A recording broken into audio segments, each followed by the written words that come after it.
go to live and then click this. I'm going to go to MailChimp. Log in.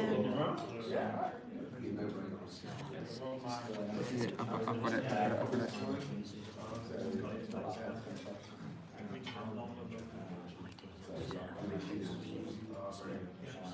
I'm not happy about that. Okay. Send an email. Live link. Okay. 20 clicks. Resend email. New.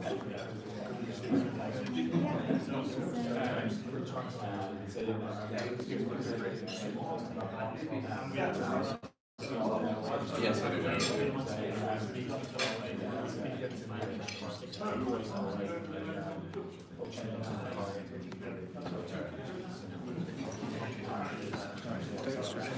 Is this muted?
I asked him why. Because there's some accounts we around and it's a family, it's a family. They're very good accounts, so they're very good. Isn't it? Yeah.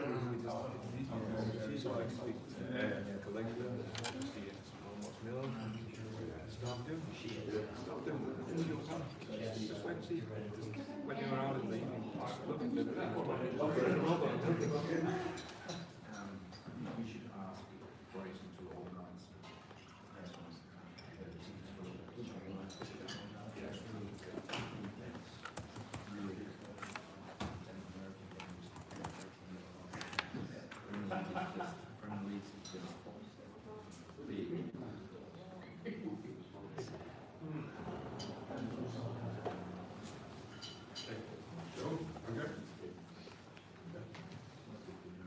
So, thank you everyone for joining us. It's great to be here at the Nasdaq to help in Bristol on the third of our six-part series of Dairy XL panel event across TV. So apologies to those online that we've had such a staggering start. We've had a number of technical issues. I suppose one of those issues with going into that unfamiliar territory in a hotel. You never know what challenges you'll encounter, but I hope everyone has made it online. So just some for the physical people that are here, just some housekeeping. Fire exits are out to the left. Bathrooms are just outside to the left. They're quite obvious.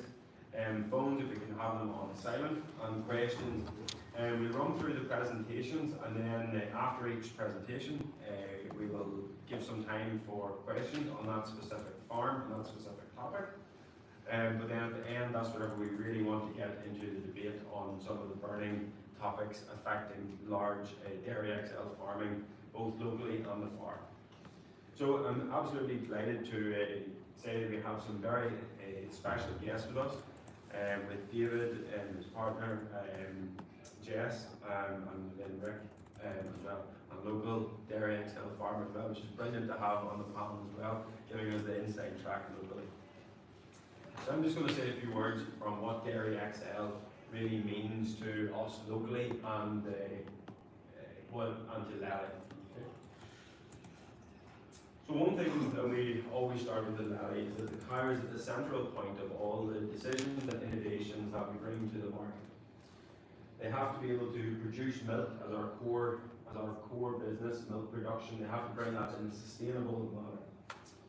And all of our innovations are where cows are fed, milked, and kept clean and hygienic throughout all processes.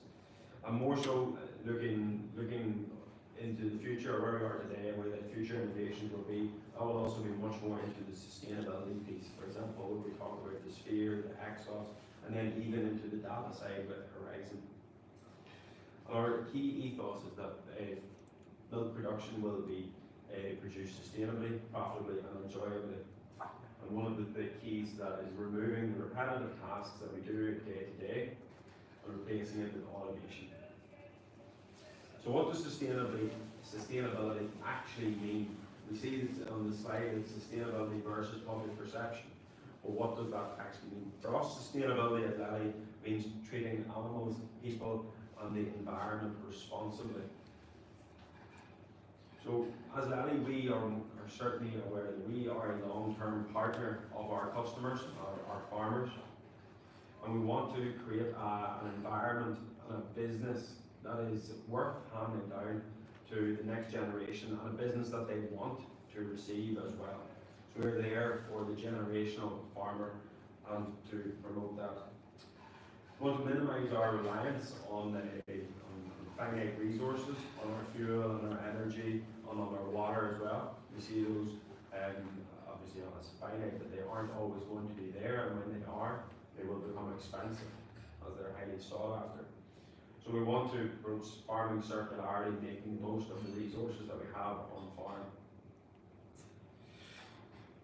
We also will see that a big thing in sustainability is the data. So the data that we collect, there's loads of information available on farms. We do we don't collect it. We don't know when we do collect it what to do with it. So data, we see that as a huge part of our business and your business going forward, on how we can create those efficiencies in the business. The other one is the social aspect of sustainability, and what does that mean? When I wrote this down, I said a social acceptance of agricultural practice. But I realised that that's what we want actually as farmers. We want more than social acceptance of what we do. We actually want to be supported by the public and to be valued by our supply chain and by our politicians as well who made the decision, who value the food security and high quality produce that we offer.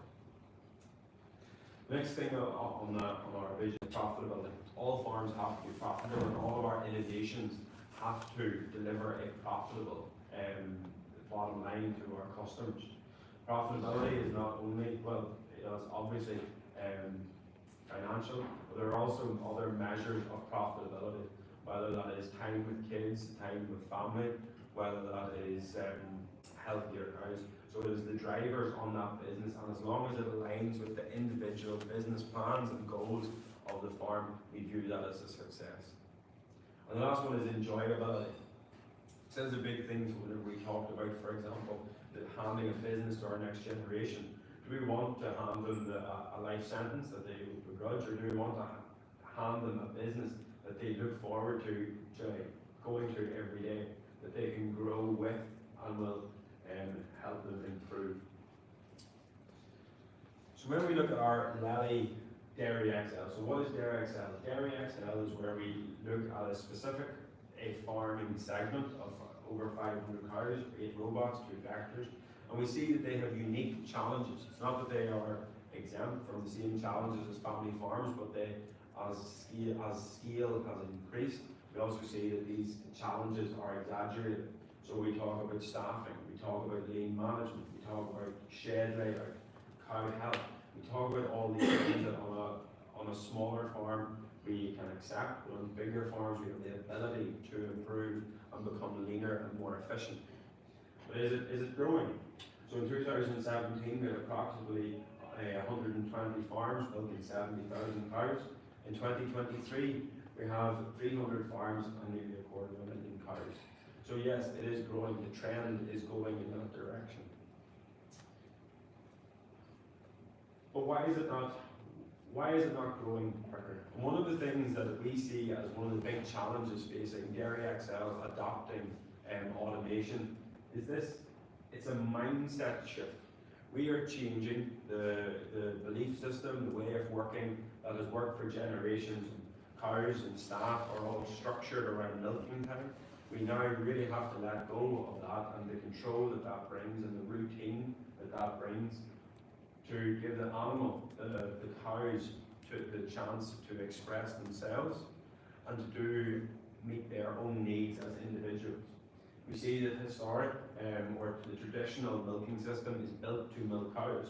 We have tracks that go up and down, left and right, and cows will follow this way and then they will go this way. It's all very routine. Whereas in Lally we build systems to manage. So to manage cows efficiently, manage staff efficiently, manage nutrients efficiently. So it's a very different mindset to what we've had before. And it comes down to 3 principles as we see it. We say the cows don't have enough time, which we'll go into in more detail.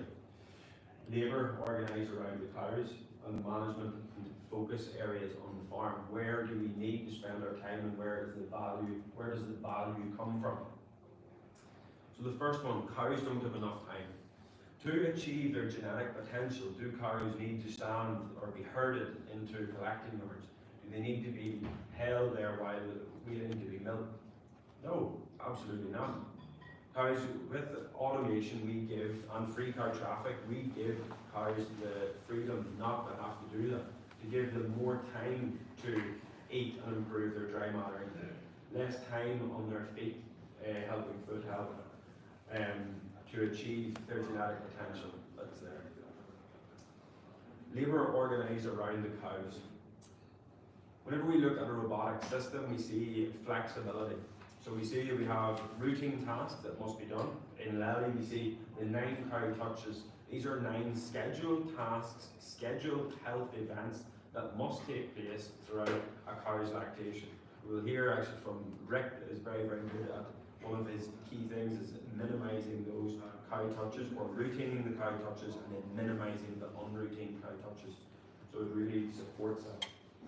But once we get our system in place to do these 9 minimum cow touches, then how do we organize our staff around that? How do we make sure that we have the right people in the right place at the right time to do the job in the right way, meeting the cow and the farm expectations? And the next one is management by expectation. This is a very important one where the ethos is that we spend 80% of the time with 20% of the herd. So it's how we structure our sheds that they are in focus, that they are easy to handle, they are efficient, and they can be given the attention that they do, because we know that they deserve. We can know if finding cows is hard work, if separating cows is hard work, if trimming cows feed is hard work, it won't be done to the level that it should be done to allow that cow to excel.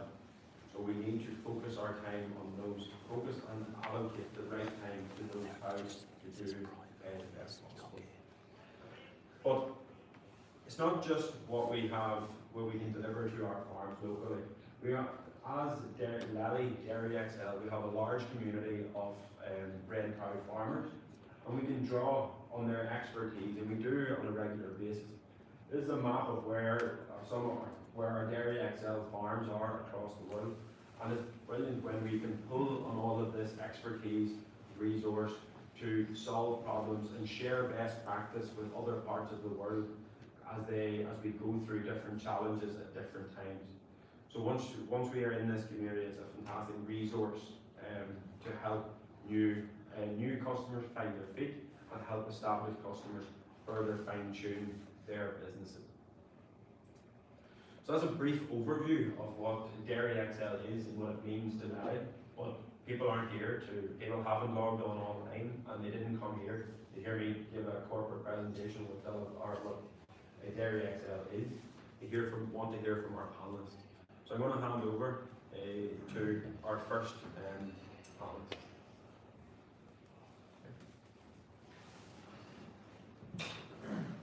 All right.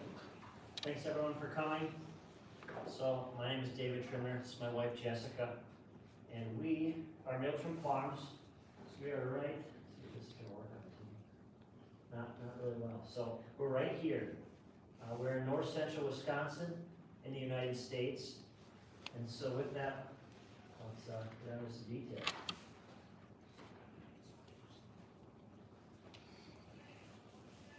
So a couple of things about our dairy. What you're seeing here is the whole setup of the farm. And so real briefly, what we see here is our double 24 herringbone parlor that was built in 2000. And with that, we've got our what we call barn 1. So this is where all of the cows that are, these are where all the cows are that are getting milked in the parlor. And then this is what we call barn 2 here. So what we got going on here is all of our special needs cows. So all of our calving, all of our dry cows, pre-fresh, fresh cows, everything happens in here for both facilities. And then what you see here is the robot facility. So that currently houses about 1,800 cows on 30 A5 robots. And then we also have our event center here, and that's where we'll host different educational events, rent it out to people for different things, and it's a really nice space to have on the dairy. So just a brief history of the farm. We were actually started in 1988 by my uncle, right here, Tom Miller, and my dad, Scott Trimmer, who passed away in 2015. We're the 3rd generation of my farm. So we're actually partnered with Andy and Jenny Miller, who are here tonight. That's them and their children. And so Andy and I bought in together 3 years ago into the dairy, and Andy's actually a long-term employee, not part of the family. So it's great to have someone who wanted to come in with myself, and the 4 of us together are in it now, and we're very excited about the future of the dairy. So, and we milk 3,100 cows, respectively, in each area. We have about 2,500 head of replacement heifers. Most of those are raised about 2 miles down the road on the original dairy. That's from 5 months on up to just before calving. And then the rest of them are housed at a calf ranch about 2 hours to the east in Wisconsin. We crop about 5,200 acres. With that, it's all either maize for grain or for silage, and then the other half is for our haylage blend. We do lucerne, grass, and clover mix with that. And then again, we have our Milk House Visitor Center. Milk House is the German spelling of the word. So, this is what the barn looks like on an overview. So what we've got here, we got all 30 robots right down the center of the facility. So you can see we run the capital L. And so one thing we like about that is the fact that we have access, these center areas are what we call the sort areas. So when we're doing things with cows such as preg checking, breeding, any kind of other thing, we have access to that. The robot can route there, but then they can stay there for more than a few hours because they can get remilled in that robot. So that's kind of a nice benefit to that. The barn is what's called a neutral pressure system for ventilation. And so we've got exhaust fans on this end. We have intake fans here and here, as well as on the east side. One of the reasons why we did that, a little different than your climate, of course, is it gets very cold, and then summers are moderate, I would say, a little hotter than what you have. But this allows us to have full control of how air comes into the barn. One thing that happens when it gets to negative 17 degrees or below, you get a huge amount of fog that will come into the barn. So this helps manage that, manage the temperatures. We like to keep it about 2 to 4 degrees Celsius at all times in the winter. So keeping that above freezing, particularly the other reason being we flush the alleys. And so all the alleys are flushed with reclaimed manure water. We have a 10-meter tall flush silo that'll dump at 25,000 liters per minute. And that flushes each alley, gets most of the manure, and then we bed it with reclaimed sand. And so then with that, we'll put sand in the, we call them stalls. We do that twice a week, and when we do that, we'll actually do a maintenance scrape, get any excess buildup of sand off of the curves. Let's see, another thing about the barn, it's been very good with, back to the ventilation. We have a lot of fans over the top of the cows for cooling in the summer. And this last year we had some highs of about 35 degrees Celsius. We didn't see any milk loss. We're very happy with how the barn performed during the hottest times of the year. We will get some humid days, probably not quite what you see, but temperatures are just a touch higher than what you're going to see here. So again, just a close-up of the robot setup. You've got your CU room with your 3 CUs that power your 4 robots here, and your 1 on each side, again, for 3 robots per pen. Again, just details, the things I explained. We have 5 Legionel pushers as well, that push up feed for this facility. So Dave, on Yeah. your design, sorry, Yep. do you have to route, if you want to catch a cow in one of your robots, does you have to go through the other robot to get into the catch pen? Yes, it does. Yep, this Yeah, that will would be be- routed here, and if there's a cow, she'll have to wait a couple minutes to Right. get through the next one. So you do lose a little bit of time. Yes. Right. All right, we'll let Jess talk about playground. So like all good farm teams and farm couples, we complement each other in different ways. David designed the barn for me and the cows. So I do a lot of the cow work. So we just decided instead of me answering questions from the audience, I could come up and talk about them here now. So you've heard the specs. Right now, what we're seeing in the robot barn, we've been in for 4 years now. We're averaging 43 liters of energy-corrected milk. We learned that the conversion isn't quite the same as the American conversion. Averaging 140,000 SCC. We're also at 3 visits per day. We do fetch 4 times a day, and like the other panelists will talk about, it's what we haven't talked about is how customizable the program is. It's very tailored to what you as a producer would like to see from your cows, but also tailored to the cow specifically too. So we have a lot of opportunities to maximize that genetic potential by simply being able to customize it. And then with that, we average about 5 kilograms of pellet to 45, it's supposed to be kilogram, 44 liters of milk. And we have a 2 feed type system. We've gone through many different feed types to kind of find what works best for us, and ultimately what's going to help tailor and drive that cow to the robot.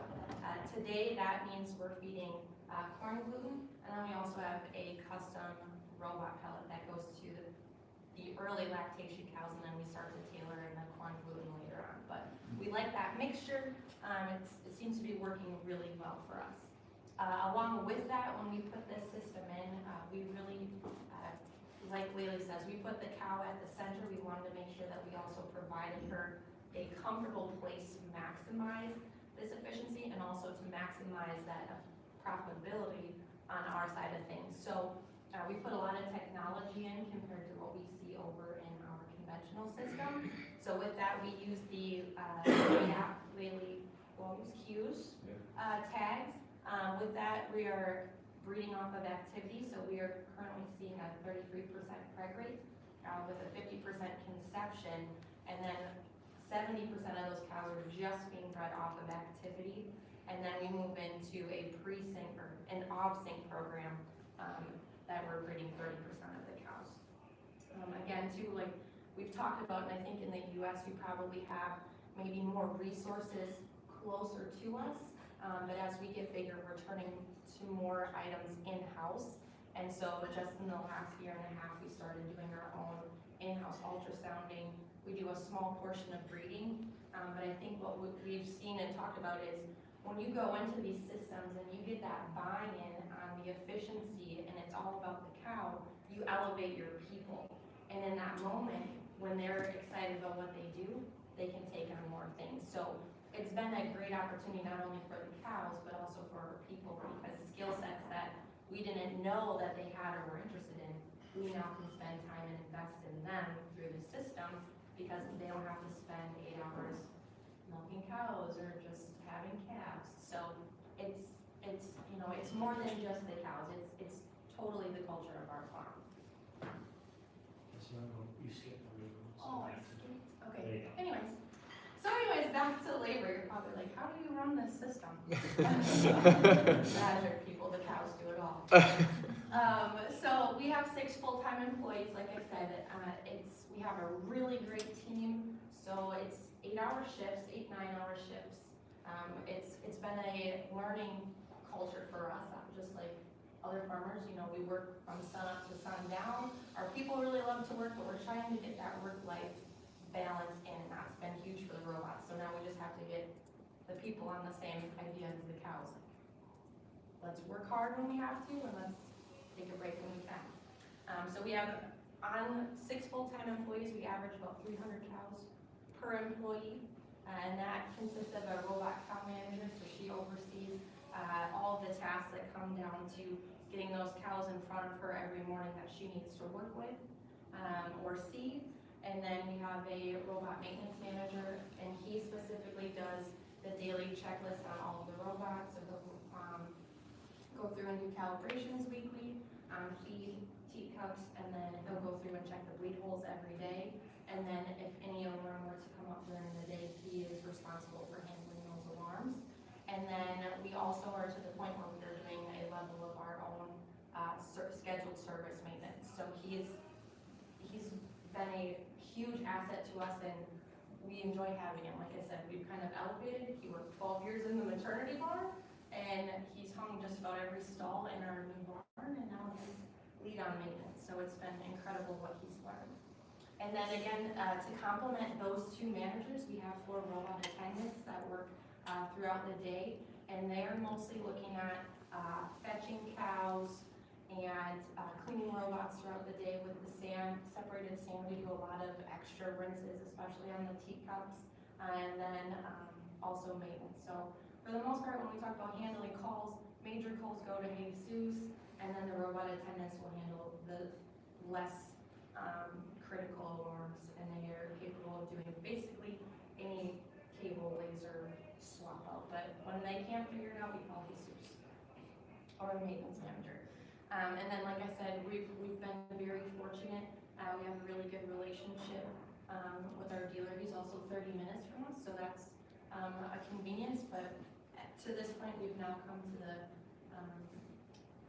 to being able to do 80% of the robot service in-house on the dairy, which when you have 30 robots is quite incredible, we think, and we're hoping to continue that. So now, if there are any questions, yes. Do you fetch your cows 4 times a day? Yes. Do you think you overfetch your cows and you've actually trained them to expect you to come in? So there is definitely, and we'll probably talk a little bit later about some of the fluidity we have with having a conventional parlor and the robots. So it's definitely parlor cows will definitely appreciate you coming to fetch them, depending on when you bring them in. But we do, for the most part, our fetches are at about 5%. It's a very small number of cows. The most fetching we do is some of the late lactation girls.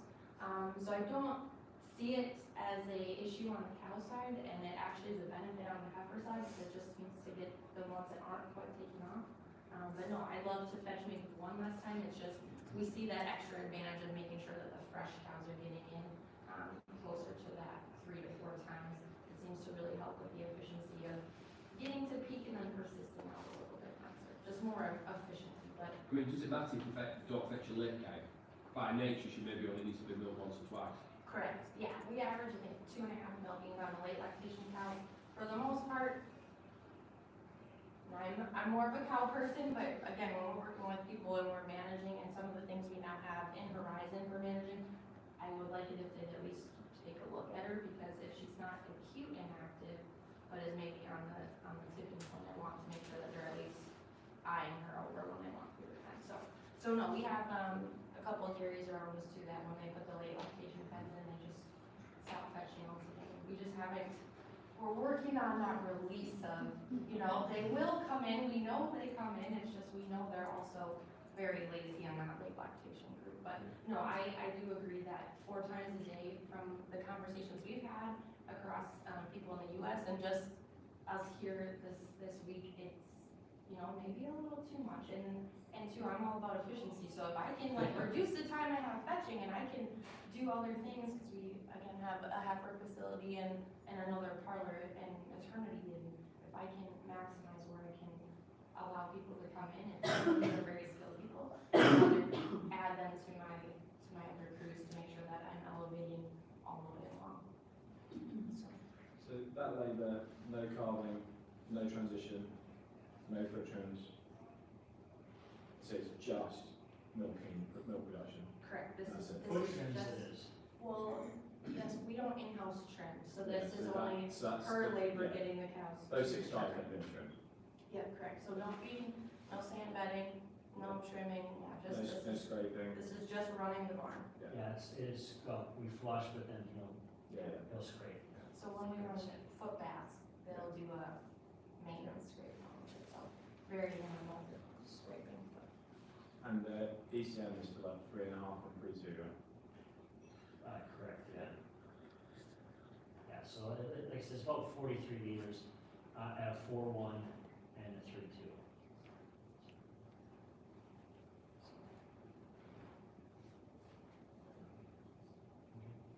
Any other questions from the audience? Where else have you adopted automation on your farm, or where do you want to add automation? yes, so when, like I said, I'm the cow person, so I can see a lot, but when you go to the robots and you can have a lot and you get all that data, I think it's become a super powerful tool. So once we went into the robotics, we realized how far behind we were on our parlor. We were just doing monthly testing. We weren't actually doing daily weights. So then we implemented milk metering into the parlor alongside the HIA testing. I think the next thing in an area we're lacking, but we're working on bringing in-house, is breeding. And we'd absolutely love to go to activity monitoring.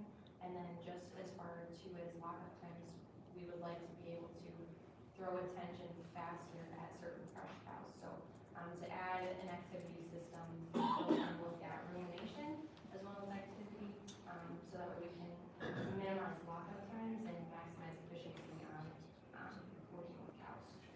probably the next area.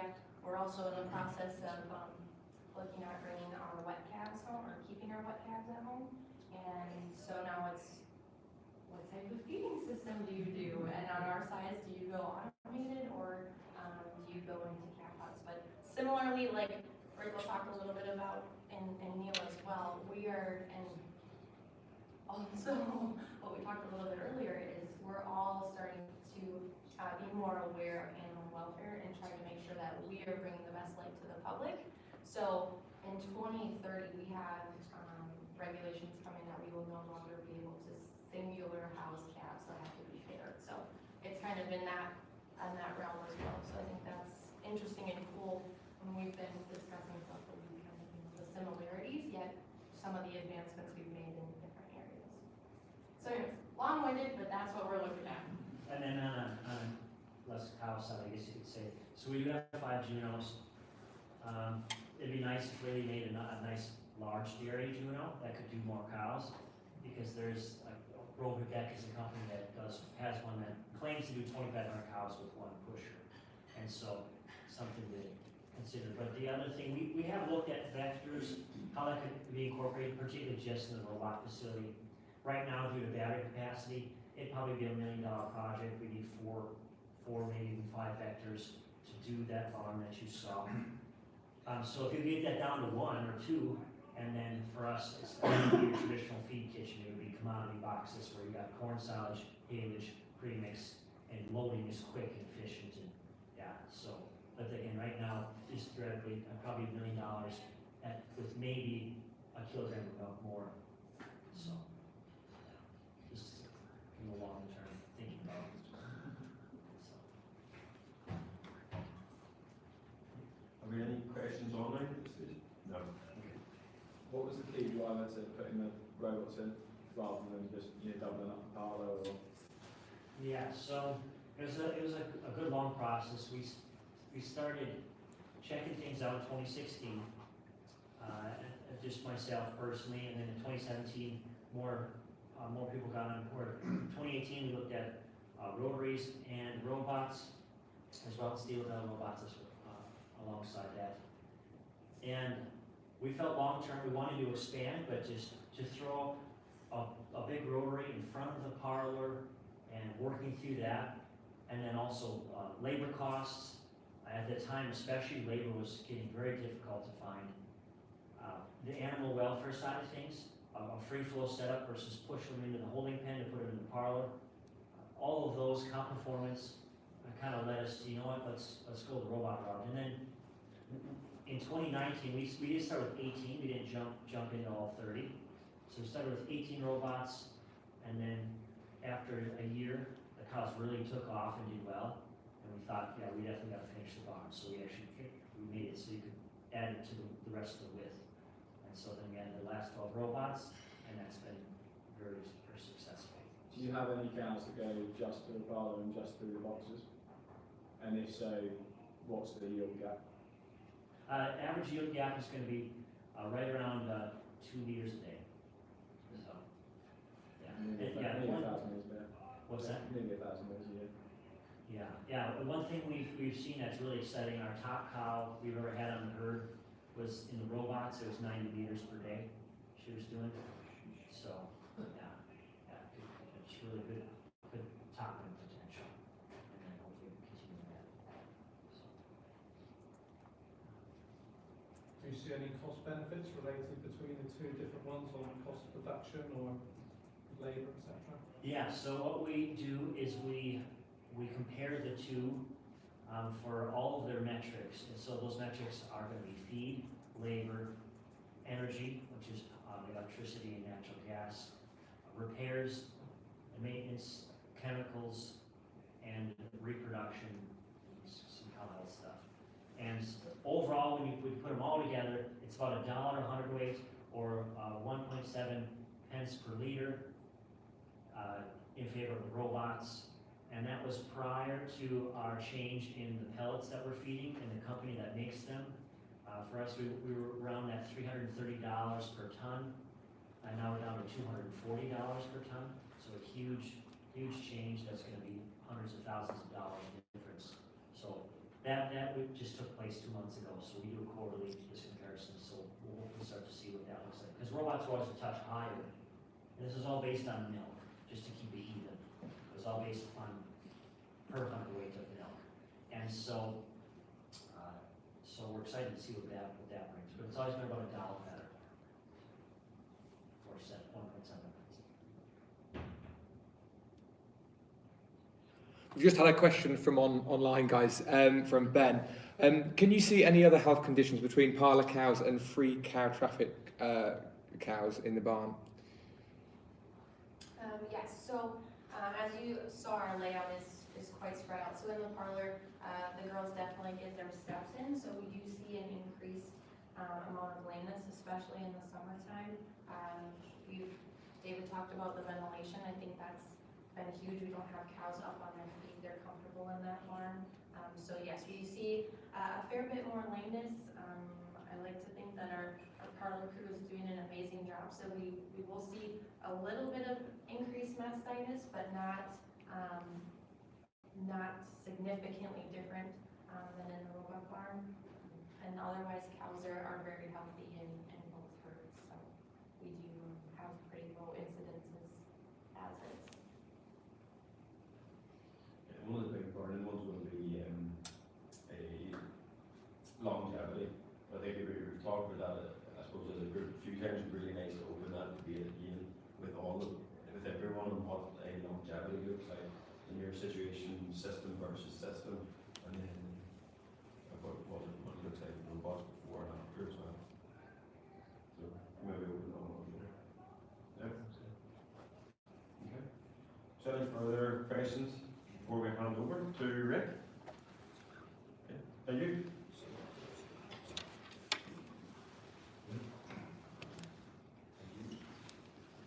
Yeah, thank you. My name is Rick from Ace. This is where I live. This is our barn. And yeah, a little bit about myself. I'm married with Marie and I've got 3 children. I'm originally born in the Netherlands. My parents moved to Denmark in '94. So I've done 2 seasons of work in Australia. I work on different farms, dairy farms around in Denmark, and lots on the family farm. Today I have a 50% ownership of Finate Dairy Partnership with my brother, and I'm managing the dairy side of our setup, and my brother is doing the machinery in the land. We crop about 700 to 800 acres of land as well. I do a bit of sale and recycling of plastic in used farming industry. I have done some board work in the Danish Dairy Board for 30 years, and I just got into Viking Genetics board, so that's something I did do as a hobby. A little bit of our milestones. We moved in '94 we moved to Denmark. My father was a dairy farmer in the Netherlands with his brother, and that farm was just way too small to provide 2 families. So one of them had to go, and we went to Denmark. So we got our first robots in the Lady A2 installed in '99, and since then we just built up. My father just built up more and more robots since then. I bought my first own farm in 2013, and it was a Jersey farm, and I also installed 2 A2 robots, just used. Because there was a milking parlor, and I'm not that good in milking in a parlor. I really don't like it, so that's why I very fast found some used A2 robots and put them in there. Yeah. So in 2017 we bought my father's farm. And in 19 we swapped all the 10 A2 robots to A5 robots. So yeah, that was a very good choice, but we should probably have done it 3 or 4 years before. They got 20 years old, and that's, I think, the maximum limit of a robot. So yeah, and then we're looking at 2030, and yeah, what are we going to do? Are we going to expand? What does the society, politics, what do they want? So we're kind of making a strategy for 2030. So that's something we're working on and looking at. If we're going to grow, what's the next generation doing, and so on. It's a big question. So we're working on that. Our management on the farm, yeah, we start 6 o'clock in the morning, fetching cows, cleaning the beds, taking care of the calves, feeding cows. All that is done in 3 hours, maximum 3 hours. And in the evening we work from 3 to 7, from 3 to 5 in the afternoon. And that's 4 employees doing that job. So it's one, I'll show you later, is one person in one barn with 8 robots, one person in one barn with 2 robots, and there's the third one is he's just overall taking care of the calves and so on, doing the trimming if needed, and then the fourth is mixing the feed. And I'm as owner, I'm doing all the insemination and the pregnancy check every day, 7 o'clock in the morning. On Monday we always have a full day, so so all the week is from 6 to 9 and from 3 to 5. And on Monday it's a full day where we dry off, trim the hooves, we move the cows between the different groups, we make a hoof bath and so on. So we only disturb the cows 1 day a week. So we have a very long weekend.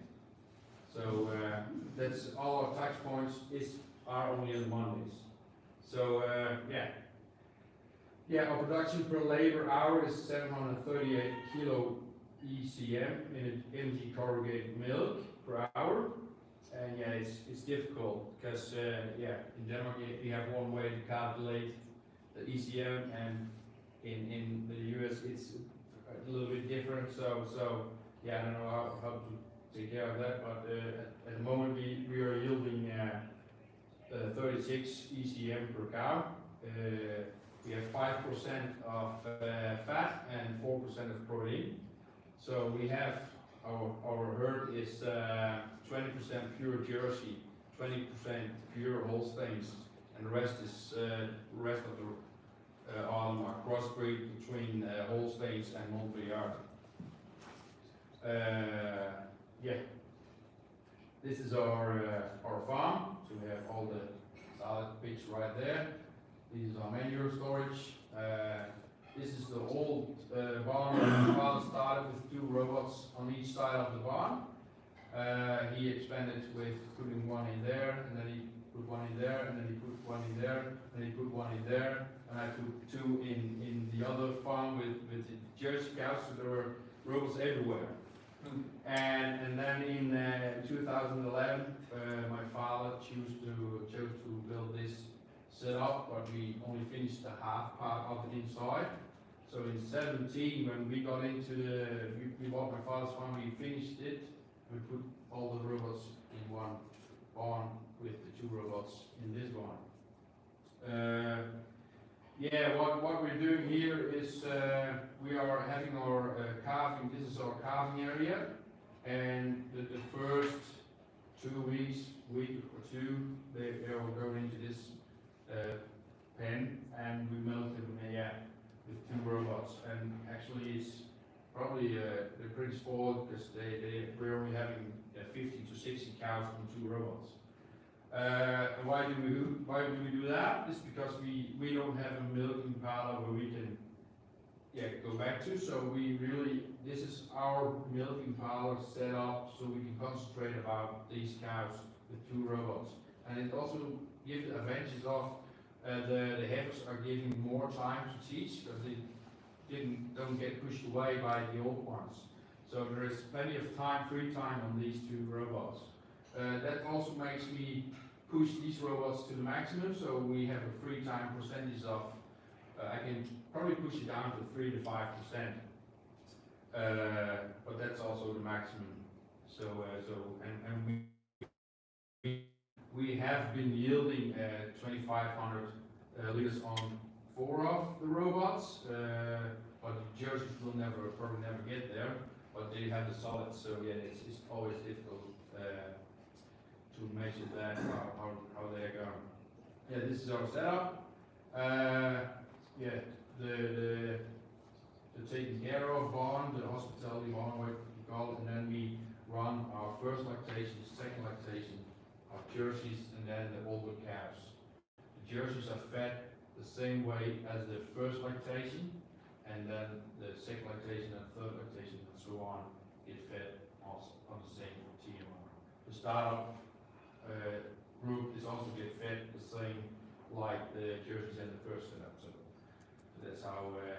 If I would change, yeah, What's the difference between the two rations? It's more More porridge? concentrated. More concentrated. It's more concentrated for the jerseys. Yeah. And you heifers? Yeah, and the first lactation, yeah, and the startup group. So yeah, so that's it's more concentrated, and it's just because the jersey cannot live on the same TMR as the Holsteins are doing, because it's a smaller cow. We have smaller amount of feed intake, but still we expect to do the same thing, not on liters but on solids. So it's yeah. You have to have jersey cows to find out that they are good enough. And sorry, am I right? So you're doing 36 kilos of milk? ECM. Yeah. Yeah. At 5% butter fat and 4% protein. Yeah. So you're doing about 3 kilos of solids a day. Yeah. Wow. Yeah. Is that right? What? How many days do they move from fresh to main? Actually, we let the cow or the heifer decide when they are ready. Just open the door and then walk out. No. We have a route who is going from right here behind, going over. I can probably show it right here. Like they walk from this barn to this barn, and then we have all the road around. And what we did before, we didn't have this one around the shed, so we pushed them through this group and then over the feed alley and then through the other group and disturbed too many calves. And so she really found out, and there were some complaints about it was too expensive for 1 day a week, and you have to. But it's easy if you have a cow who is getting lame or something, and we need to trim the hooves. We do it actually over here, because when we dry off the cows, this is our dry off area for the cows, so we trim the hooves before they get dried off. And so how do you choose which cows to move and when to move them? I do it every Sunday evening. I go through my daily program and I look at the figures. Then I send a list to the guy who's taking care of this barn, and he takes out the one he thinks he knows to keep them, and then he gives me some suggestions that he probably wants. So it's about communication. I do the work for him So it's and then I said yes, no to the one he wants to get out of there, and he just wants to get rid of the jerseys because he thinks they are a pain in the ass. But yeah, I just. And what criteria do you look for? How many days, how many liters? Visits, and then the leaders, and then I really look at the activity bar, so rumination and the feed intake. So I look at that. If it's going in a straight line, we didn't have any dip. So and then yeah, how many visits does it have? How is the milk flow going? How is our yield and so on? That's what decides me one time a week where she had to go. Yeah. Because we have a fresh box too, but I was noticing heifers get a real big check when they move group, and visits were dropping. And so a month ago we decided to stop putting heifers into fresh and move them straight into a heifer group. Yeah. Did you see the same thing, or? Yeah, I have so much pressure on my first group here then I already sometimes take the bigger ones and put into the second lactation group. So yeah, if I start to train the heifers in this group, it's getting disturbance, and then they won't be so effective like they should be. So yeah, I have been challenged that question before, and I've thought about it, but yeah, I don't really have the room for it. So yeah, and actually we're selling our crossbreeds at the moment, the crossbreeds heifers to the UK at the moment. So yeah, some of them, because we have lots of them. Yeah, we have 750. We have 650 dairy cows, and we have 750 heifers walking around. So yeah, they kind of tight. So we're trying to sell lots to the UK, but we're struggling with the blue time at the moment. So that's stopping us. So now we're going east to Poland. Yeah, so that's our barn setup. Future, we're looking at not exactly the way he just wrote this drawing in. I have a different view in my head, and it's already drawn on paper just with a little pen, but it's nearly similar to this. We want the future, if we're going for it, we're going for a 20 robots setup, and it will probably be what we call in Denmark, this is an H stall. Service center. This I would probably move to the end of it, so I could have more straight line here, and then I would probably face the robots this way. I try to work with that idea, and David, he convinced me to do a separation group and having this walkthrough. So you can make a walkthrough and see all the cows who are separated. You need attention on this side of the robot. But it's always a balance about how to build your setup, because it's also real nice to. I also have been thinking, you put the feed alley outside, and you actually have 8 robots in one robot room, so you can service and clean, and you only have one robot room to really take care of in one barn. So that would also be an advantage. So that's lots of things to go and compromise things when you think about doing things. Yeah. Any questions?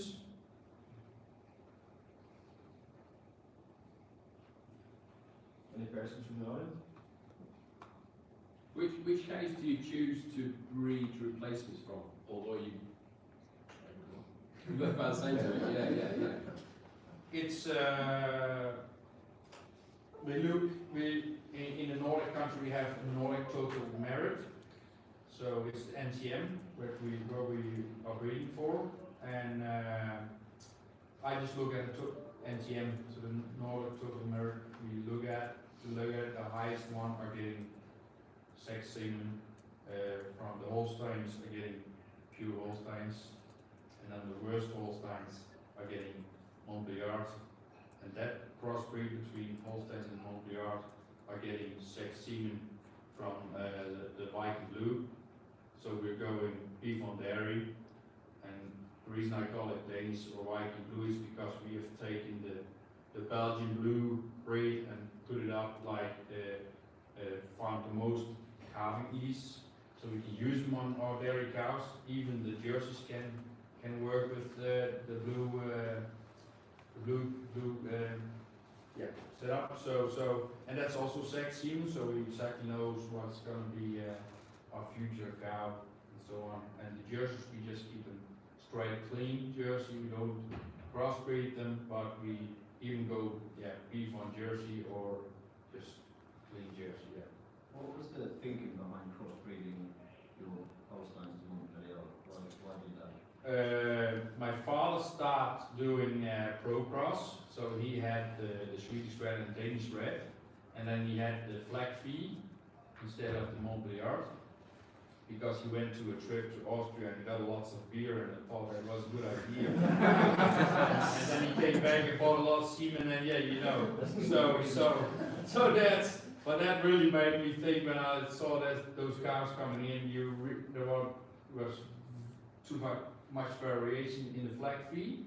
So you can have tits like this, and you can actually have a very nice cow. So it was too big difference between the flag feeds. So I went from the flag feed to Montbéliard because I went to France. I didn't drink beer. I looked at cows, and I saw these others, and they were all in the same height. Teeth were just placed on the right place. It's really a good robot cow. For otherwise, when you look at it. So that's why I took that in, and then I took out the red breed because they are pretty high in temper. So when I was cleaning the beds, I knew that I could see that there was a black leg or a black and white leg coming. I knew I had to watch out, or else we would get kicked, because they were very not because I did something or they just wanted to. So Normally they don't go that close. So that's why we took them out. I didn't like that temperament. So so it's just from experience we do what we do. So keep Is it. that Viking red you took out? Sorry? Are you saying you took the Viking red out of your breeding? Yeah, it's a Swedish red SRB and the RDM red Danish milk breed. Yeah, so I took them out because you have the Pro Cross. In Pro Cross you have the biggest advantage of heterosis. So it's Holstein, Montbéliard, and the Reds.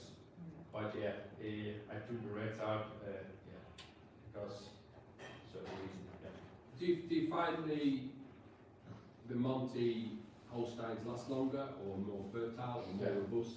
Longer. Last longer. Yeah. Do you have any straight Holsteins? They can have 41, 42 in temperature. They don't care. They stand up. They will go milk. They don't tell you if they are getting sick or anything. They are just machines, in my eyes. So they are the most easy cow to take care of. And when you put them on a truck to McDonald's, then you also can see that it will get you some more. I don't breed cows to slaughter them, but still it's getting a bit more advantage. You've lost the money. You could finish them more off. So, But just going back on that question, are they more profitable than a Holstein, even though do they give less milk? But or do they last longer, therefore have a greater lifetime yield? Or I would probably say they don't yield that much, but I think the Holstein you have to look at your setup. Like I don't have sand bedding. I wish I had balls big enough to make sand bedding, but it's just difficult to handle. It's just really difficult to handle in our barn. Surely that's your brother's problem. That's true, but I have to pay the bills. so I'm paying my brother's bills, but it's true. Sandbedding and Holstein cows is just number one. So and we got our mattresses with water upstairs now, and we just use caulk and sawdust. And that's our setup, and it will be a disaster if we start putting sandbedding in. Probably in a new setup we could do it, but the handling of sand in the Danish farming will be more difficult than if I was in the US. If I was in the US I'd probably do it, but in Denmark it's difficult. So that's why I choose for a strong simple cow I can live. I'm not aiming for the highest yield. I'm aiming for have a nice comfortable day, making it easy to watch after my cows, and then you don't choose the jerseys if you want that. I bought a farming jerseys. It was bankrupt, and I bought it, and it was a neighbor. I couldn't help it. We stuck with the jerseys because it was of you ask permission on the council to have these cows, and then you cannot change them back to Holsteins because it's a bigger breed. So you have to stay with the breed. So I can only go backwards on my Holsteins and only have Jersey cows, or just leave it like it is. So yeah, it was a challenge. It isn't anymore. We learned to manage it very well, but it took probably 3 to 5 years to really. What was the biggest challenge with the jerseys in comparison? We didn't give them enough. We thought we could nearly feed them like a Holstein cow, and we found out they really need more concentrated.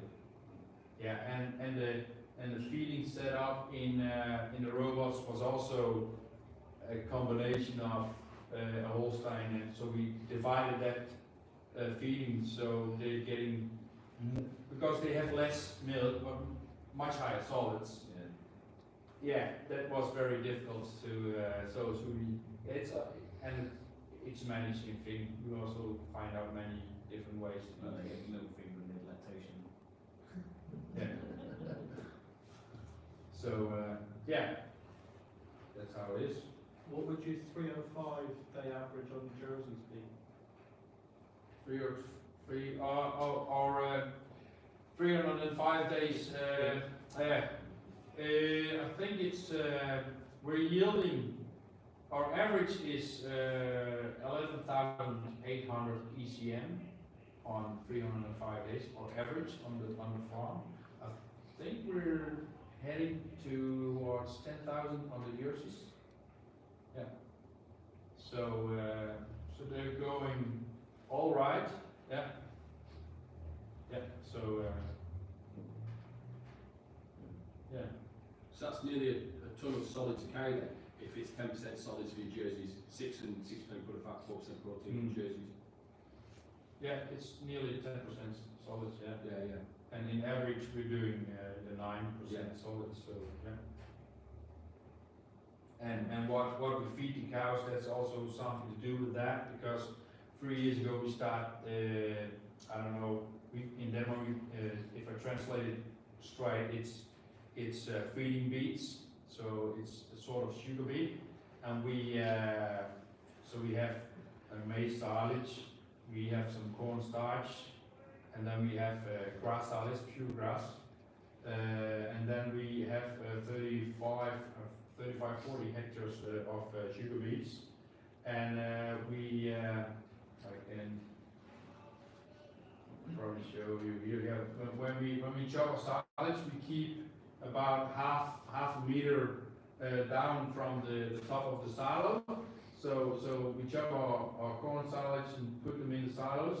Then we when we take out the beets in later in the season, we put them in this. We just made a new shed for not only for that, but we put them inside. They lie down for 14 days, and then we start pulling off all the plastic of one silo, and we start chopping all the beets upstairs, the corn silos. So you have 1.5 meter, 2 meters of sugar beets upstairs your corn silos, and that in 1 week that turns to probably half a meter, and all the moisture will get down in the corn silo. So and that's actually also a little bit story of how we get to the 9% solids. Yeah. So and that's because we want to get higher and higher rate of self-made food for the cows, so we have to buy less. We put 4.5 kilo inside average inside the robots, and we are up in, I think it's 70% grass, our homemade silage, forage. That's what we put in our cows. So it's 70%. We only buy 30% of the intake. So yeah, that's it. Any questions online? Yes, we had another question in. What is the biggest misunderstanding about automation on dairy XL farms? And can you... Yeah. Well, yeah. So we'll leave that. Well, yeah. Good. Okay. So thank you. We'll move on. In from Tara.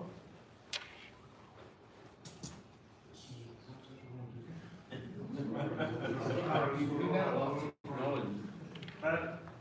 everyone, I'm Neil Ridgway, farm manager at Stoll Farms. Over here, space. So yeah, we've been fully automatic for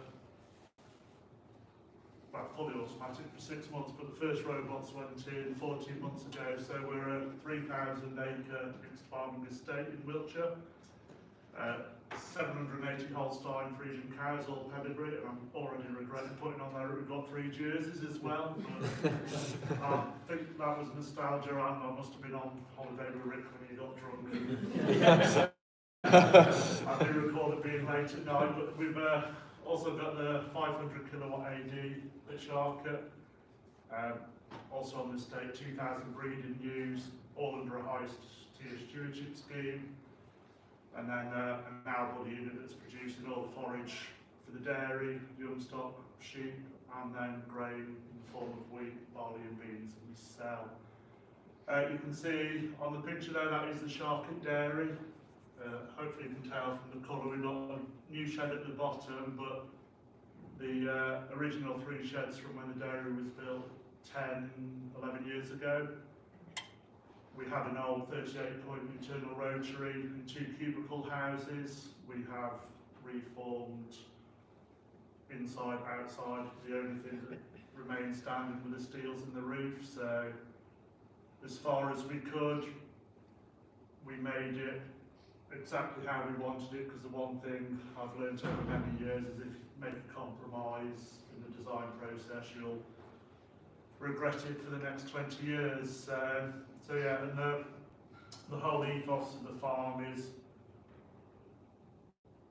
sustainably producing a profit for the farm whilst looking after the cows at the centre of the dairy business, and every enterprise feeds into another. So you might think, why on earth you've got 2,000 sheep? And I do wonder that myself at that time, but the contributions they make to helping with green manure, eating the cover crops on the arable rotation, it's more than just the physical and more than just the financial contributions, but the physical aspects around managing the sustainability of the farm. So a big prevalence for us is feed consistency and presentation. So all our homegrown forage is forage maize, hybrid forage rye, lucerne, clover-rich lays, and then herbal lays for the young stock and sheep. But then we are quite OCD about our diet presentation, silage plant management, and I was quite chuffed today with some of the compliments that Dave gave me about our silage pits, because I was thinking they were looking a mess as I pulled the top sheet off. So, but yeah, if every extra litre of milk we can get from forage is a litre less than buying off the feed company, which pains the feed reps to hear, but we buy enough compound off them without giving them more than what we can do, and it really is. I mean, you can see in the background of the picture I self-propel feeder wagon. That's been on the farm for 14 months, and I buy robots tomorrow, but I'd order another one of those on the way home to tell it, because it has just transformed everything that we do. We couldn't look at the vector system because I wouldn't trust a vector driving up the road to the heifer unit. Similarly, the efficiency and the plant presentation, as the guys saw today, it is far better, and the forage is direct from the clamp to the cow within minutes.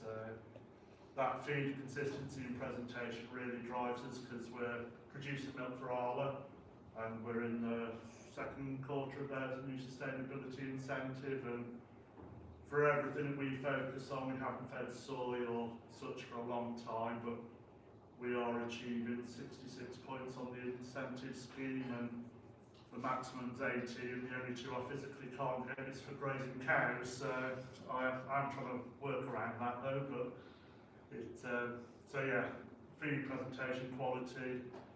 We have all our own foraging equipment, so we don't take risks on contractors being 2-3 days late. It's in the pit exactly how we want, when we want it, and we eliminate as much risk as possible.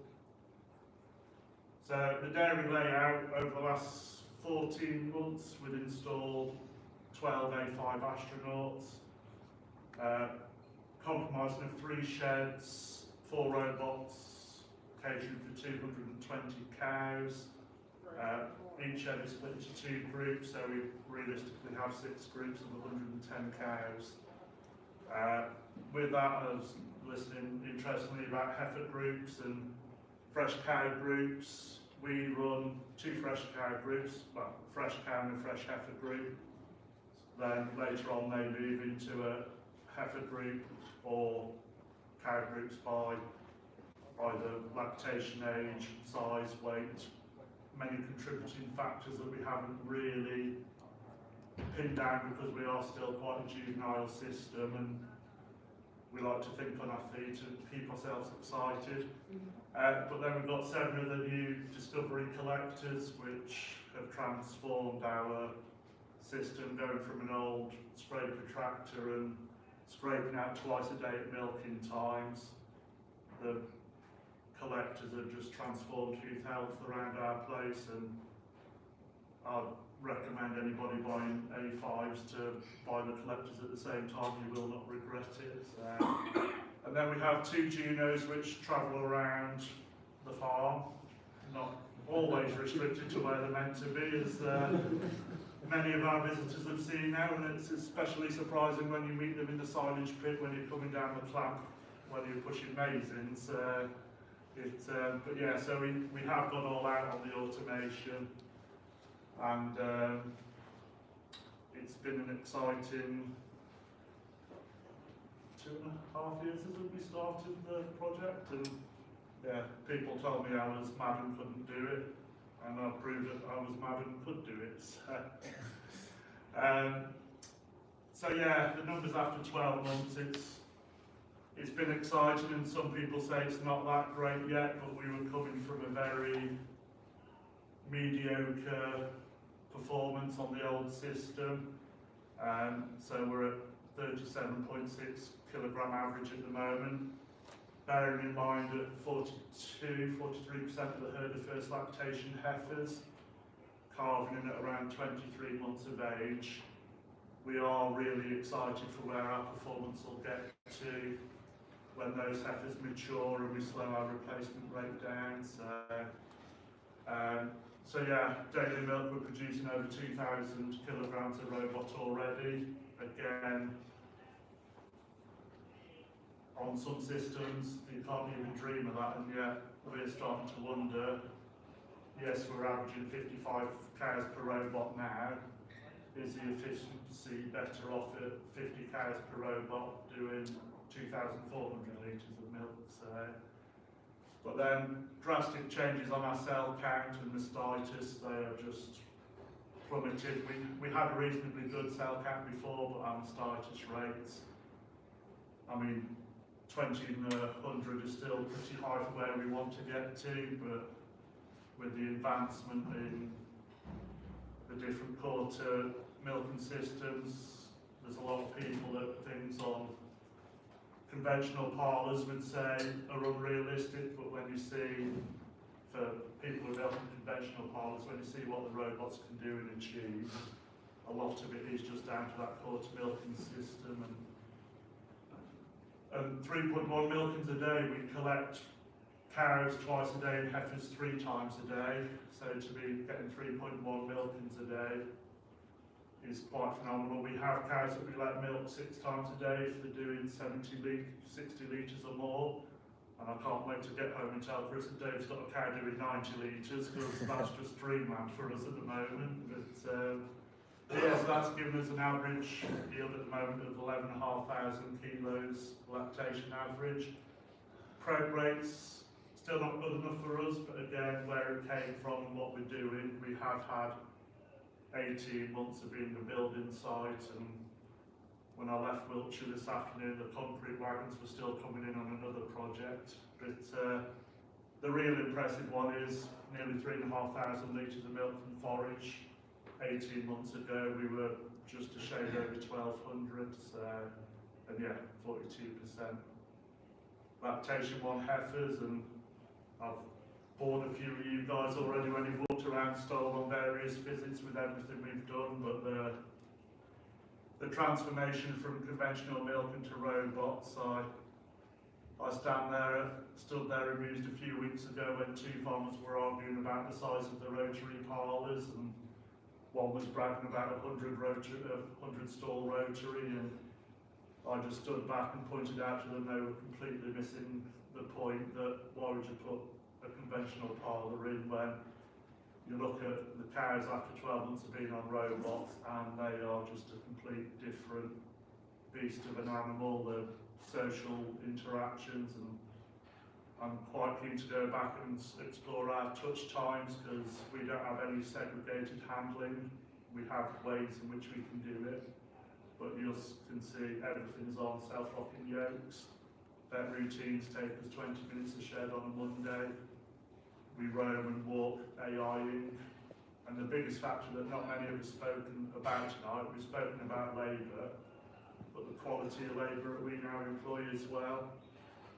We have 5 full-time employees and 2 apprentices on the dairy. They're doing everything from cow welfare, calving, breeding, vet routines, 50% of the foot trimming, but every one of those now have worked on the dairy since we've done it, and they don't want to go back and milk on a parlour job, so I'm worried about you people in the room who might be able to poach them because you've got robots, but I'm not too worried about people with big parlours, so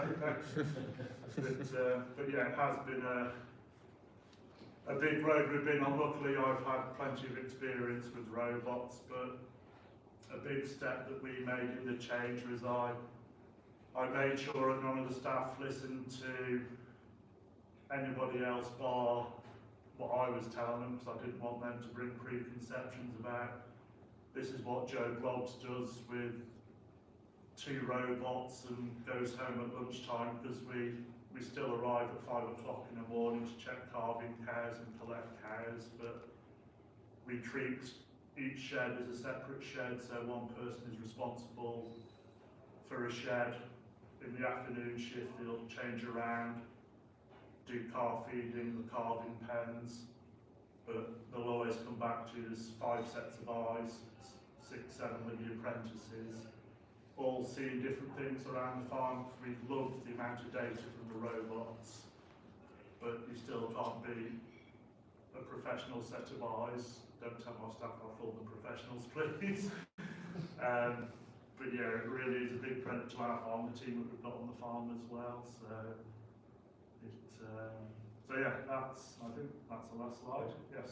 So Have you found recruiting labour easier? Once you sort the wheat from the chaff, because we put a job advert out, and you can still get 50 van drivers from Bristol or Swindon apply thinking they like the idea of living on a farm, but when you get down to the crust of the quality CVs, we do find that we can just employ cow people. We're not having to employ people to drive a scraper tractor, to bend the scraper, to drive into the doors. We don't just employ people to put cups on cows. And the best thing is 99% of the time the robots milk the cows exactly the way you want them to, well, better than any person can. And the 1% of the time you don't milk the cow properly, they even own up to it and call you to tell you they haven't milked it. So it wasn't me, and who's done that? Oh, it was whoever did it this morning. It doesn't exist when it comes to milking the cows, and we still let the staff milk the cows once properly, because we have a nice new calving barn now, individual calving pens, and we've got a mobile milk where we do the first milking. We have 12 or 16 hours in those pens before they go into the fresh cow group. So you very rarely see any of our staff grumpy and miserable with parlour fatigue, because they just don't spend 8 hours a day stood in a parlour, and that's another misconception that a lot of people have. When you're not seeing your cows twice a day in a parlour, you lose that time seeing cows, but we've got all our staff who just love spending time with the cows, and we don't have to worry if at AI time or if we need to find an individual cow to check. If one of our staff isn't quite sure where that cow is, the staff member stood next to her knows exactly where it is because they're just all invested in the cows. And we are pedigree as well, which gives us another angle, so classifying, breeding good cows. It's everything else to make a job that's quite tough in an industry that we're not going to get dulled down by the pressures tonight, but everything else, it does make the site quite exciting to be around, and does just keep everybody rejuvenated and excited about the future.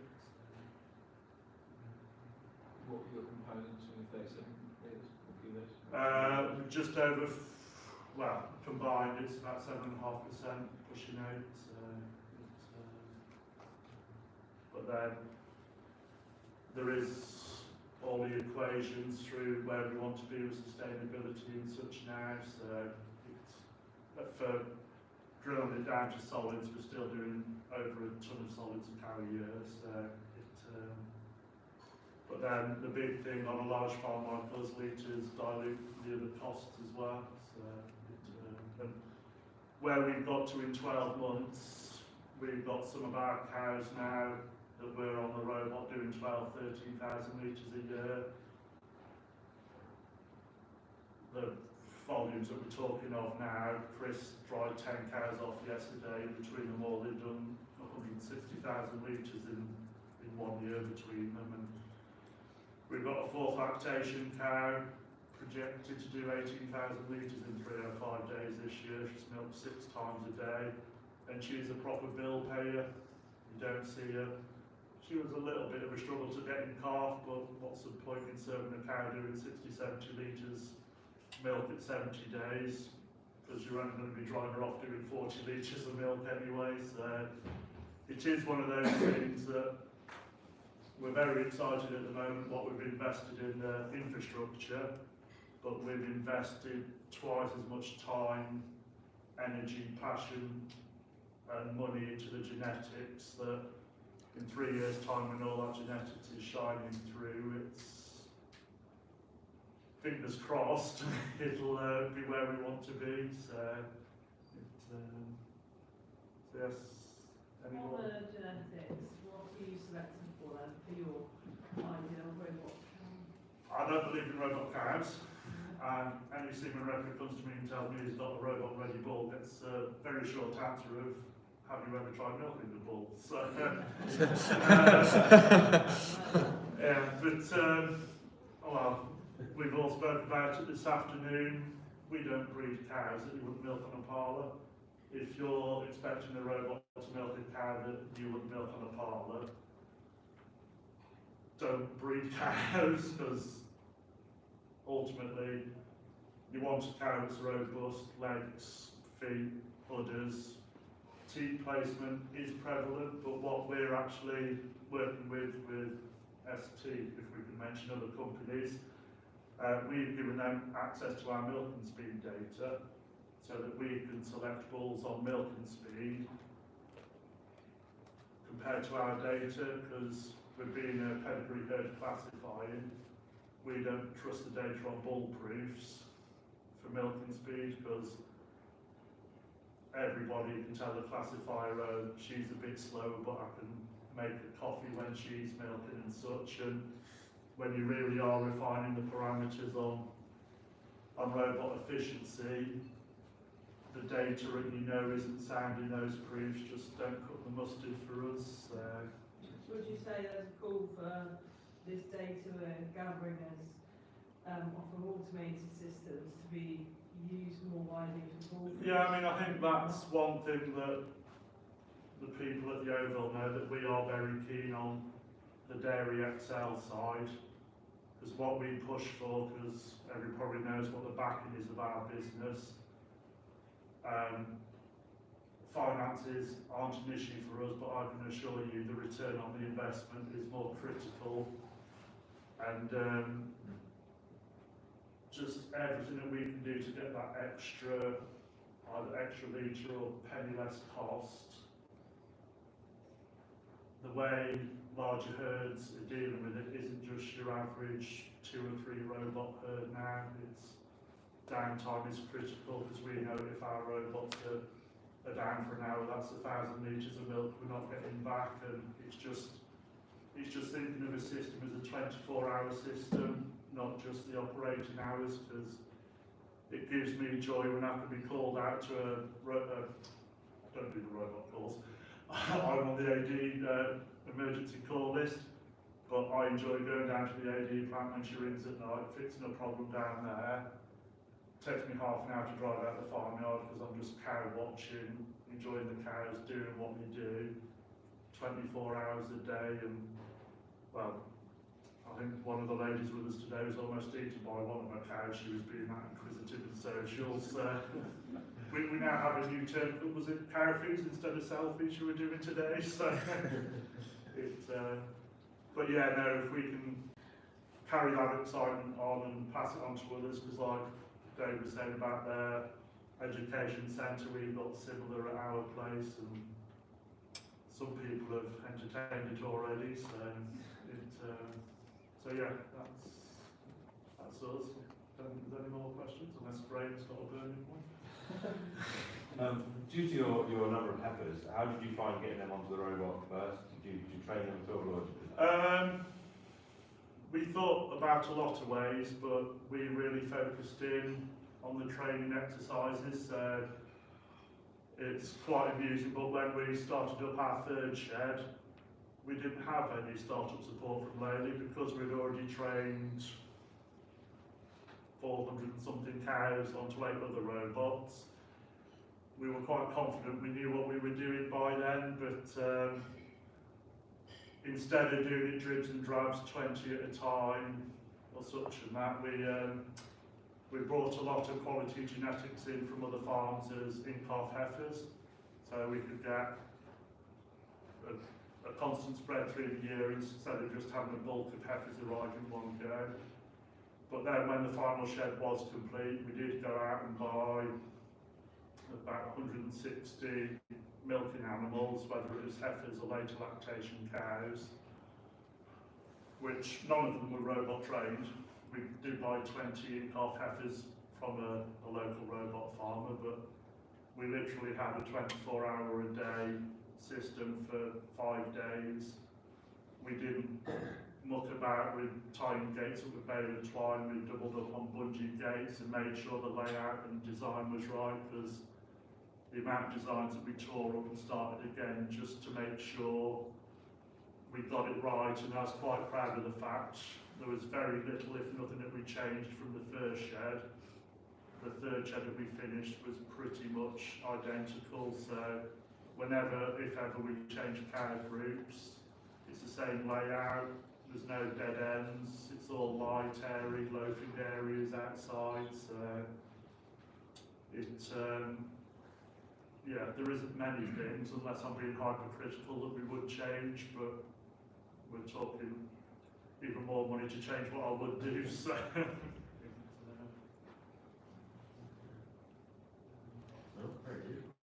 Cool.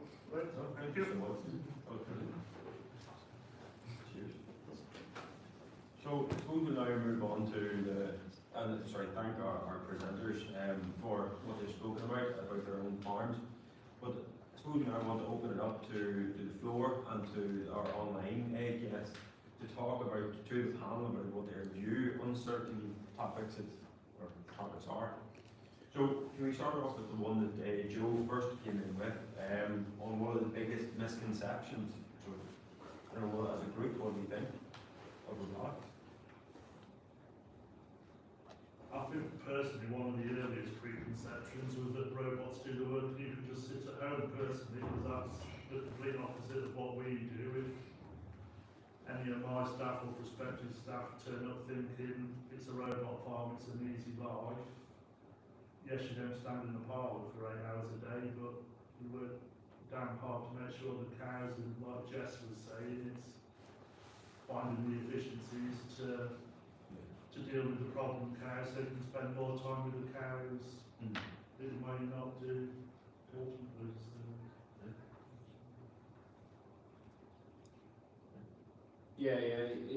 From my side, it's the same, like, it's a misunderstanding if you think the robot's gonna do the job for you.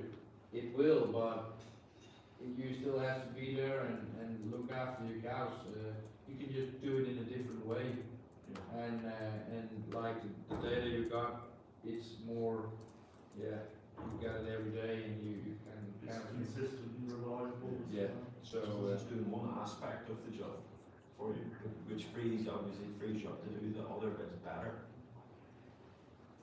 It's the conventional people who think spending time in a parlour is spending time with your cows. Yeah.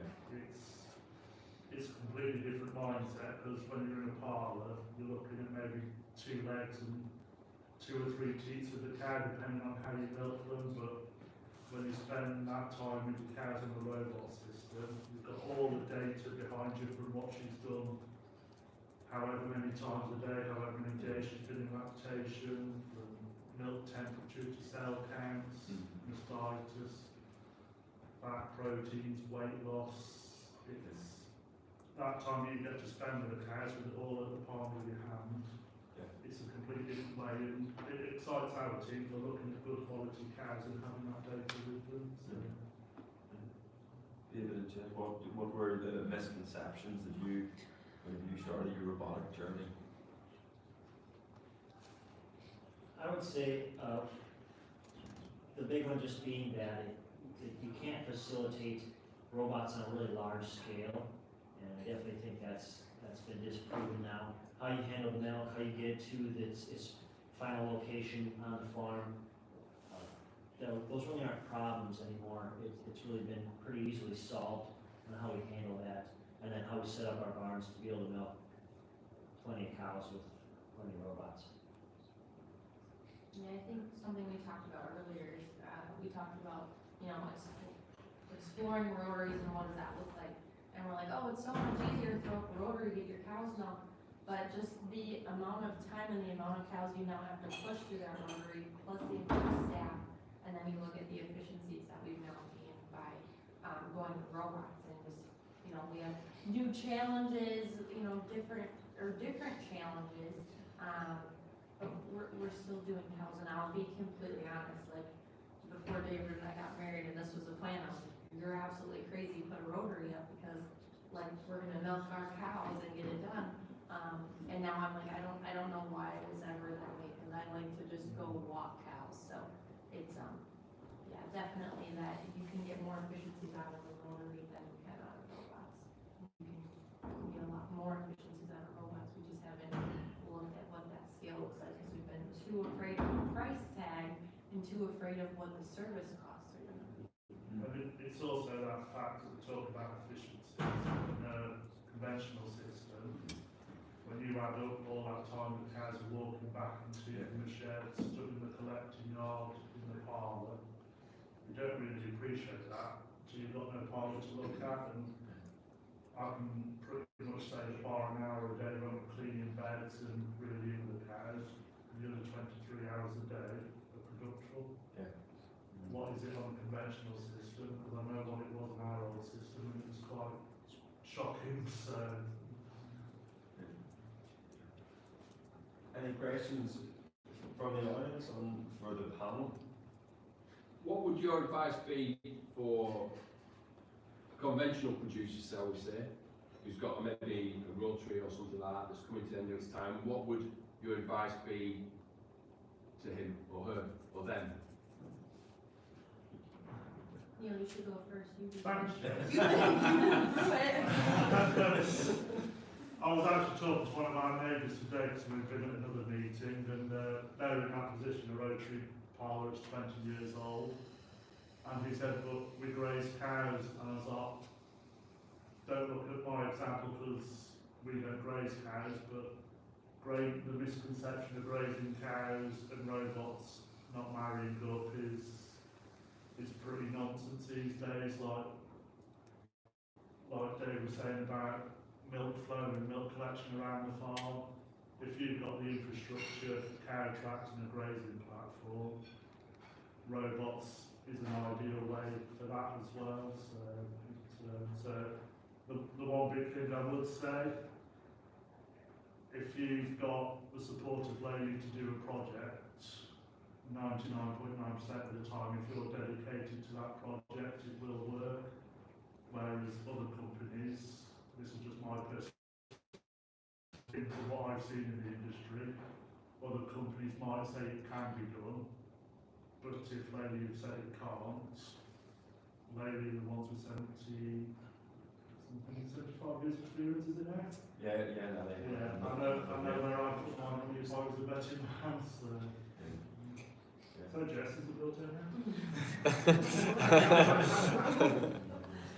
I think similarly in how we learn and how we will continue to move through that process of, what is next in technology, is we built the barn. I mean, third generation had to expand cow numbers, but when we built in phases, so we got to get used to the robots before we fully committed to the entire system. So if it's something you're looking at, obviously too, I mean, spend time, find someone you value and trust to take you out within the company and show you different opportunities on how you can make that work in your system and find what's going to work best for your team and your cows. And then it's not like it all has to happen tomorrow. It's, once it's done, it's brilliant. And as you can see, Rick's, he's still working on the magic. I'm still like in awe that he's been doing this for 24 years. So I think like that's the biggest thing. It doesn't all have to be done in one day. And you can lead the project out. You can learn as you go, and then that volume of money changes, and you find your efficiencies as you work into it. So then you can grow versus being like, okay, I need this at this time in this building, and maybe David has other different. But then, Rick, what advice would you give to somebody shows up at your farm tomorrow and says, I'm thinking of buying a rotary or a robot, or my robot's or my rotary's tired? What advice would you give them? Yeah, I would probably tell them the opportunity about robot milking, show them my setup, and then I would tell them if you're gonna go for robots, you gotta do it 100%. Because that's all about it. We also talked about the story about a vector. Like we're not 100% for it at the moment, so we're not gonna do it. And you have to really trust on the system that it does the job it needs to do, and then just let it go and put all your effort into making it work. And what I have seen, some companies just want to sell robots, but Lady doesn't only sell robots, they sell the concept of having robots and all the management around. They will be there for you if you have a challenge you need to get fixed and so on. So, and I also see projects being set up in Denmark with some different way to milk with robots, and Lady just said no, we don't want to go with that project because this is not going to work. And trust me, in a couple of years they find out it didn't work. But yeah, and Lady is only into the free cow traffic and all that. The cow has to do her job herself. So it really is about trust. And I just and you have to go 100% for it if you're gonna choose robots, or else don't do it because it won't be a success. So yeah. Just a final point on that, like I said in my speech, but it's amusing to listen to conventional parlour people saying my parlour's going to be bigger than your parlour. They're actually missing the point on cow welfare now. So.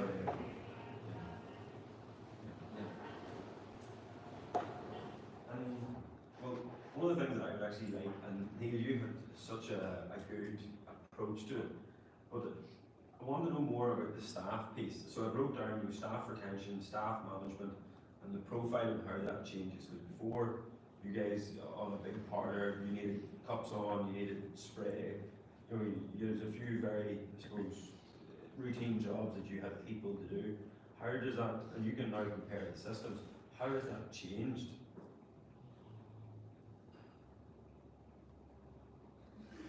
I work with all things 4 legs and 2 legs. So, but yes, I think before I'm going into the project, like maybe many, I mean, there's 3 kind of selling points on the robots, and a lot of it's, you know, labor, your time management, and then I don't know what my third one is, but anyway, so in the parlor we have a staff of 16 people, and it was a constant revolving door of something happening, or the next area offers more money, or, you know, things along those terms. And now we have 6 people, and really we don't have a lot of retention. The retention we've had has been more voluntary calling, just because of, like you said, you have to kind of filter through to make sure you get the right person in there, because it is an important job, and you have to own up to things too when something goes wrong, because the robot will tell you, but you have someone there 24/7 and they're like, oh, I never got the alarm. Okay, well, we put Wi-Fi on. It's on the call. Yeah. So we have very little retention. Employees are like Neil said, they're happy to show up to work. They're very engaged in the system, and just the culture of engagement has changed the game. It's more of a team effort. We have different types of conversations with people. And again, like my big thing is elevating. I always want to elevate up. Like, what's the next thing we can do and learn? And then it just made it more enjoyable too. It used to be a huge task to be a manager and have to come in every morning and put fires out. But when you're all like-minded and driven to get that same process done and at the betterment of the cow, that's been huge, and it helps on the managing side for the 2 that are down there doing it. Versus the parlor, we're still working on, you know, getting all those common goals together, but it's just, you have a lot more personalities. Yeah, but do you feel that you can invest more? But obviously you can invest more. If staff are going to hang around longer, you can invest more in their training and development as well, so you actually get more skilled work out of staff, I imagine. Yes, so I'd say that's like probably the biggest thing now is we're kind of trying to figure out what's that new balance of pay wages, because we're trying to increase and elevate, but then at what point we have to come back and create a grading scale of where are you at as far as training, where are you handling, what. And I think after having some more conversations, you know, maybe 6 people is too many, or what's kind of the next step. You just start to run a little Yeah. They love when I leave. Actually, they hate when I leave. I don't know how I want to say this, but anyways, they don't like when I come back. So, but no, I think it's been a good change, and we have more people obviously that want to go into that barn. It's always, oh, it's so much easier work. Well, yes and no. It's just it's new. It's a new process, new challenges, different responsibilities. Yeah. And then obviously you mentioned apprenticeships. Yeah, I mean, we're very much the last 14 months previous to that, we were all focused on recruitment, because the revolving door of recruitment span as fast as the rotary. Now, with a complete change in mindset, we focus more on retention and training, so upskilling our staff. We're aiming to get to a point when we're doing the ultrasound for the regular pregnancies, just to leave the vet to do the problematic ones. But then we've 2 apprentices on farm who are 2 cracking young girls actually. That's probably one thing worth saying. Now a team of 7 in total with the 2 apprentices. There's only two burly men on the farm. The rest are all, I won't say anything before I get but we have found that with the robots, we don't really put any label on what we want. If somebody turns up with driving passion, even if they don't know farming, we can mould them into what we want with the 2 apprentices.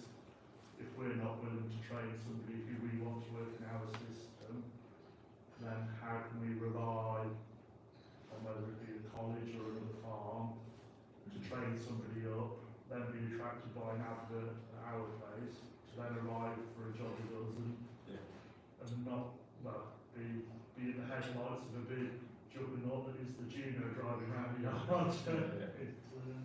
And I think we all have a responsibility, certainly we as Lally have a responsibility, and our customers have a responsibility, because we can't continue to rely on farmers' sons and daughters to do the work for us. We need to, as consolidation happens, there will be less farmers' sons and daughters. So we need to leave, as an industry, be more attractive to those outside of agriculture and be able to train them when they do come into our farms and our businesses as well. So, and that actually led me on quite well to obviously you have quite a big centre for an event centre for the community. Neil, you have something similar? Yeah, small scale, I think. But how has that worked for you to incorporate the local people or the community? Yeah, so it's been very exciting and very positive. We didn't really know what to expect. We were always calling it the visitor center for the longest time, and we realized that's not what it is. And what we mean by that is it can be very difficult. Some really large farms, they truly have a visitor center where you can show up. They have hours during the day. You can show up and get a tour, all that. That takes staffing and a lot of planning and expensive amount of time. And so we realized it's much more an event center where people can rent out, aside from your plain old townships, town halls that are just plain Jane rooms. This provides something a little more interesting at a reasonable price for people to use for their events, whether it's a family Christmas, a celebration of life, a graduation party for a high school graduate, whatever that may be. Community can use it. We also have businesses using it for their corporate meetings, and they really like that. It's just a nice atmosphere. And then also the big thing is we can utilize it for training for our employees, but also, like for example, our Christmas party will be happening the Friday we get back. So we'll have all of our employees and all the family can come, and it's just a really great bonding for the whole farm. We had this year for the first time ever, we had what we call our Fall Fest. So we had a corn maze or a maize maze. And so, I don't know if you have that here, but if you call it that, maze maze. So, but anyways, that was a lot of fun. That was really good. We had probably 700 or 800 people, and we live in a community of 1,100. So, 700 to 800 people came for the first year of that. It was a really great experience for everyone, I think. So, we're continuing to the cash cow of the events is always the weddings, where people pay thousands of dollars to rent out your facility. We're not there yet, but we so.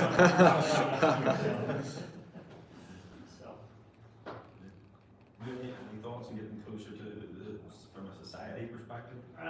Yeah, I mean, we participate with Leaf, with re-entering Open Farm Sunday, but knowledge transfer, I mean, I went to a knowledge transfer meeting on what R1 this morning. We sat in a village hall in the middle of Somerset, and everything they were talking about we could demonstrate it from our classroom overlooking the dry care facility. So whether it's people in the industry, outside groups, we had a first aid course for the farm staff in there the other day. The first aid trainer hadn't really stepped foot on a farm before, and when she realised there was a cow calving out the window, well, the first aid training course was suspended until the cow had calved.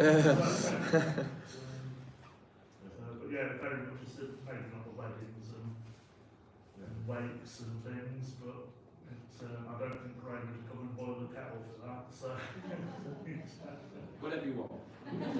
But yeah, very. I mean, to meet Jess and David and Rick for the first time this afternoon when we were all hot on the heath from other places, it was very quick to realise that from 3 separate parts of the world that we soon had a lot in common walking around the farm, and me trying to explain the peer pressure of different bodies and the public angle on farms in the UK, and how Dave and Jess don't see that as a problem in America, so I might go and take a job with them next time. So.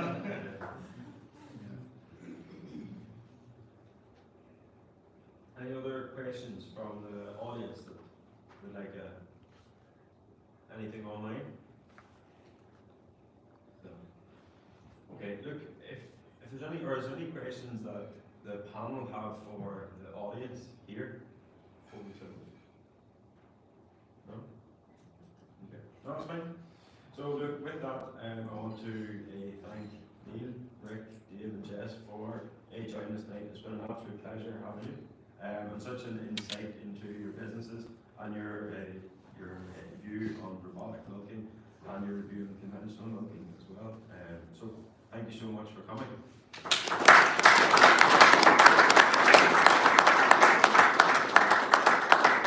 just want to thank everyone who took the time to come and join us here physically. I hope you found some value in it and learn something, and even some thought-provoking concepts or ideas as well.